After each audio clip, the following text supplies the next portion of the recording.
Hello बच्चों, मैं व्याकरण का फिर से एक नया टॉपिक लेकर आया हूं जिसका नाम कारक है, जो 3 से 4 मार्क्स आपके एग्जाम में पूछे जाते हैं, है ना। जो कि आपके लिए बहुत ही उपयोगी हो सकता है। तो इसलिए कॉपी और कलम लेकर बैठे और मेरे साथ इसको जानने का प्रयास करें। कारक कारक का बात करें तो कारक जो क्रिया की उत्पत्ति में सहायक होते हैं, तो वैसे शब्द जो क्रिया का उत्पत्ति में सहायक होगा उसे ही हम लोग कारक कहते हैं। जो क्रिया की उत्पत्ति में सहायक होगा उसे ही कारक कहते हैं। अगर कारक के बारे में कोई पूछ ले कि कारक का अर्थ क्या है आखिर, तो कारक का अर्थ होता है क्रिया का संपादन करने वाला, मतलब जो क्रिया को संपादित करेगा उसे ही हम लोग कारक के नाम से जानते हैं। विभक्ति, कारक में एक शब्द और आता है विभक्ति। तो कारक के अलग अलग चिन्ह को हम लोग विभक्ति कहेंगे। कारक का अलग अलग जो चिन्ह आएंगे उसी हमको हम लोग विभक्ति के नाम से जानते हैं। तो कारक के अब भेद पर आते हैं। जैसे कारक के अगर भेद का बात करें तो कारक के 8 भेद होते हैं। कारक के कितने भेद? 8 भेद। कारक के 8 भेद होते हैं। तो कारक के 8 भेदों को हम लोग बारी बारी से पढ़ते हैं और एग्जाम्पल के माध्यम से इसको समझने का हम लोग प्रयास करते हैं। कर्ता कारक।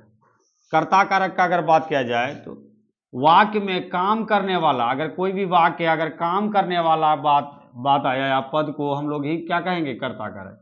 तो वाक्य में जो काम करने वाला होगा उसी को हम लोग कर्ता कारक कहते हैं।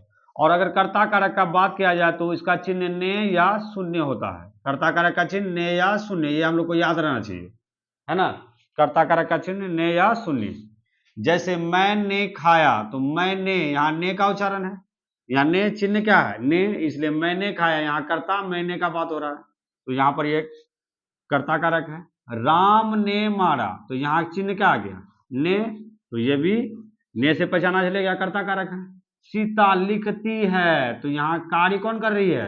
सीता, तो ये भी काम करने वालों को ही हम लोग कर्ता कारक कहते हैं। जैसे राम ने मारा, तो यहाँ पर भी काम कौन कर रहा है? राम ने मारा। मारा किसने? राम ने, इसलिए यहाँ पर राम जो है कर्ता कारक है। तो चलिए आगे चलते हैं। कर्म कारक।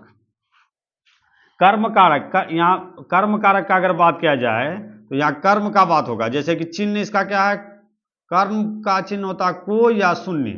को या शून्य, कर्म का चिन्ह होता है को या शून्य। अब इसका डिफिनेशन का बात करें, जिस पर काम का फल पड़ता है, मतलब जो काम करता है उसको कर्ता कहते हैं, लेकिन जिस पर काम का फल पड़ेगा उसे हम लोग कर्म कारक कहेंगे। जैसे यहां पर बात करें, जैसे राम ने रावण को मारा, राम ने रावण को मारा, यहां पर राम जो है करता है लेकिन मारा किसको? रावण को। तो यहां पर मारने का फल किस पर पड़ा? रावण पर पड़ा। तो यहां पर बात करें, इस वाक्य में मारने का फल रावण पर पड़ता है। अतः अगर बात करें, रावण जो है यहाँ पर कर्म कारक है। तो कर्म कारक कौन है इसमें? रावण। तो जिस पर कर्ता जो काम करेगा, जिस पर फल पड़ेगा, उसी को हम लोग कर्म कारक कहते हैं। और वैसे भी जहां को का चिन्ह दिखाई पड़ेगा, तो देखिए राम ने रावण को, यहाँ को का चिन्ह दिखाई पड़ रहा है, वैसे भी समझ सकते हैं कि ये कर्म कारक है। चिन्ह से भी पहचान सकते हैं, या तो इसको हम लोग आसानी से समझ सकते हैं। देखिए तीसरा, करण कारक। करण कारक का चिन्ह होता है से या द्वारा। करण कारक का अगर चिन्ह पूछा जाए तो इसको हम लोग बोल सकते हैं से या द्वारा। हम लोग को चिन्ह बढ़िया से याद रहना चाहिए। मैं इसको वीडियो के लास्ट में आसानी से समझा दूंगा चिन्ह, इसलिए पहले हम लोग यहां समझ जाते हैं। कर्ता जिस उपाय या औजार से कार्य करता है। अब यहां बात क्या आ रहा है? करण कारक। तो करण कारक का मतलब से या द्वारा, मतलब कर्ता जिस औजार से या जिस उपाय से, है ना, काम करेगा उसी को हम लोग बोलेंगे करण कारक। मतलब जो चीज से काम करेगा, जैसे औजार से करेगा, उपाय से करेगा, उसी को क्या कहेंगे? करण कारक कहेंगे। तो करण कारक है, जैसे राम कलम से लिखता है, यहां पर राम करता है लेकिन लिख रहा है ये कर्म, लेकिन ये किससे लिख रहा है? कलम से। तो कलम से, यहां वैसे भी चिन्ह को भी देख सकते हैं, यहां से, इसका चिन्ह से होता है, तो से यहां भी दिखाई पड़ रहा है। तो करण कारक का चिन्ह से, ऐसे भी कलम से, राम कलम से, यहां से दिखाई पड़ रहा है। वैसे भी कलम से लिख रहा है, तो यहाँ कलम औजार या उपाय का काम कर रहा है, इसलिए यहाँ कलम क्या है? यहाँ कलम जो है करण कारक उदाहरण है। तो यहाँ आसानी से हम लोग समझ सकते हैं, जिस उपाय या औजार से हम लोग काम करेंगे उसी को करण कारक कहेंगे। तो यहाँ कलम निश्चित रूप से करण कारक होगा। है ना, संप्रदान कारक का बात करें तो संप्रदान कारक का चिन्ह को के लिए, को के लिए, को के लिए का बात अगर हुआ यहाँ को के लिए, तो बात करते हैं कर्ता जिसके लिए क्रिया का संपादन करता है। कर्ता मतलब जिस कार्य के लिए क्रिया का संपादन करेगा उसी को हम लोग संप्रदान कारक कहते हैं। मतलब कर्ता जो है जिस कारण से क्रिया का संपादन करेगा उसी को हम लोग संप्रदान कारक कहते हैं। कोई ना कोई कारण होगा संप्रदान के लिए, जैसे राम ने धर्म की रक्षा के लिए रावण को मारा। अब राम ने किसकी रक्षा के लिए रावण को मारा? धर्म की रक्षा के लिए। तो धर्म की रक्षा जो है यहाँ मेरा संप्रदान कारक का उदाहरण है। वैसे भी हम लोग पढ़े को के लिए, तो यहाँ पर देखो के लिए आ रहा है ना, तो यहाँ पर हम लोग देख रहे हैं के लिए, वैसे भी चिन्ह से पहचान सकते हैं के लिए, तो इसलिए ये कौन कारक है? संप्रदान कारक। तो राम ने धर्म की रक्षा के लिए रावण को मारा। राम ने रावण को तो मारा लेकिन किसके लिए? धर्म की रक्षा के लिए। तो यहाँ हम लोग समझ सकते हैं संप्रदान कारक में के लिए या को के लिए अगर बात आए तो वहां हमेशा संप्रदान कारक समझा जाता है। पांचवा का अगर बात करें आपादान कारक, आपादान का चिन्ह होता है से। तो आपादान जो होता है ये कई बार हम लोग का एग्जाम में पूछ चुका है और आपादान से बनते ही बनते हैं क्वेश्चन।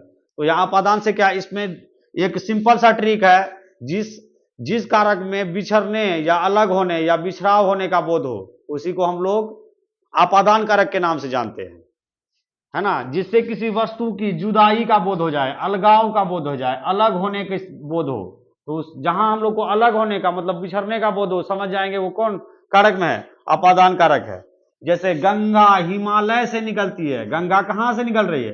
हिमालय से। वैसे भी इसका चिन्ह से है, वैसे भी गंगा किससे बिछड़ रही है? हिमालय से। गंगा जो है हिमालय से बिछड़ रही है।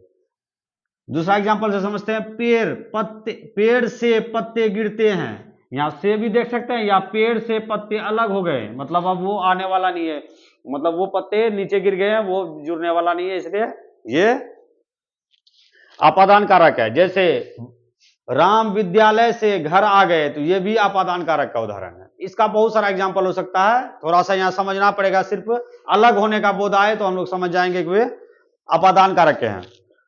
छठवां का बात करें, छठा का, तो संबंध कारक। संबंध का मतलब ये है, मतलब जुड़ना, आपस में जुड़ना, तो जुड़ने का बात आएगा। तो एक शब्द का संबंध दूसरे शब्द से अगर ज्ञात हो जाए तो उसे संबंध कारक कहेंगे।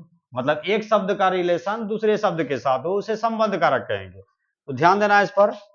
इसका चिन्ह आता है का के की, संबंध का चिन्ह का के की। जैसे राम का घर, तो घर है किसका? राम का, तो यहाँ वैसे भी चिन्ह का आ रहा है, वैसे इसका चिन्ह होता का के की, तो वैसे का आ रहा, तो राम का घर यहाँ है, तो यहाँ जो राम जो है इसका घर का बारे में संबंध बता रहा है, राम का संबंध घर के साथ। तो यहाँ है ना, राम का घर यहाँ है, तो यहाँ पर यहाँ का जो है संबंध का कार्य कर रहा है, या घर राम के साथ संबंध कारक घर है, तो घर और राम में संबंध बना रहा है। तो ये बात को याद रखना है ना। यहाँ और भी एग्जाम्पल्स हो सकते हैं, जैसे वह सीता का घर है ना, अलग अलग एग्जाम्पल दे सकते हैं इसका हम लोग। अधिकरण कारक का बात करें तो क्रिया के जिस स्थान, है ना, क्रिया जिस स्थान पर संपादित होगा, मतलब क्रिया जहां पर होगा उस स्थान को हम लोग, है ना, अधिकरण का कहेंगे। अधिकरण होता में पर, या इसका में पे पर भी हो सकता है। तो क्रिया जिस स्थान पर हो, तो यहां पर देखते हैं बच्चा खाट पर सोया है, तो बच्चा सोया है कहां पर? खाट पर। वैसे पर तो मैं जानता हूं कि अधिकरण कारक है, वैसे भी खाट पर, तो यहां पर स्थान कौन हुआ? यहाँ खाट, तो बच्चा सोया खाट पर, तो ये बात है। या यहाँ ऐसे भी हो सकता था, है ना, राम जमीन पर सोया है, तो यहाँ जमीन भी किसका उदाहरण होगा? तो जमीन भी अधिकरण कारक का होगा, क्योंकि वो स्थान को दिखा रहा है, जहां स्थान का बात आए अधिकरण कारक होगा। अब संबोधन, ये बहुत ही सिंपल है और इसको बहुत बार पूछा जा गया है, इसको हम लोग जानते हैं। संबोधन मतलब ऐसे भी जानते हैं किसी को संबोधित करना या चिल्लाना, पुकारना, ये सब बात आएगा तो उसको संबोधन कारक कहते हैं। तो यहां पर देखते हैं पुकारने, चिल्लाने या संबोधित करने के अर्थ में जो शब्द आएगा उसको संबोधन कारक कहेंगे, पुकारने, चिल्लाने या संबोधित करने में। जैसे कि हे राम बोले, यहाँ विषमयादि बोधक का चिन्ह भी देखना पड़ेगा, इसमें डेफिनेटली विषमयादि बोधक का चिन्ह मिलेगा, है ना। इसके साथ जोड़ सकते हैं हे राम यहाँ आवे, तो यहाँ पर पुकारने चिल्लाने में प्रयोग किया कि ना हे, वैसे भी इसका चिन्ह हे, अरे, अहो, अजी, ये सब चिन्ह हुआ करता है।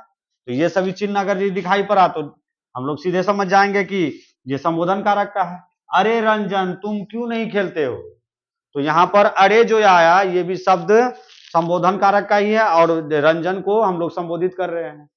तो इस प्रकार से हम लोग इसको याद रख सकते हैं और इसको पूरा दोबारा इसको रिवाइज करना है ताकि मतलब अच्छी तरह से इसको समझ जाए। और इसको अगर एक बार रिवाइज कर लिया जाए तो मतलब एक भी मार्क्स आपका वहां छूटने वाला नहीं है, इसलिए इसको मतलब सही रूप से देखें। धन्यवाद।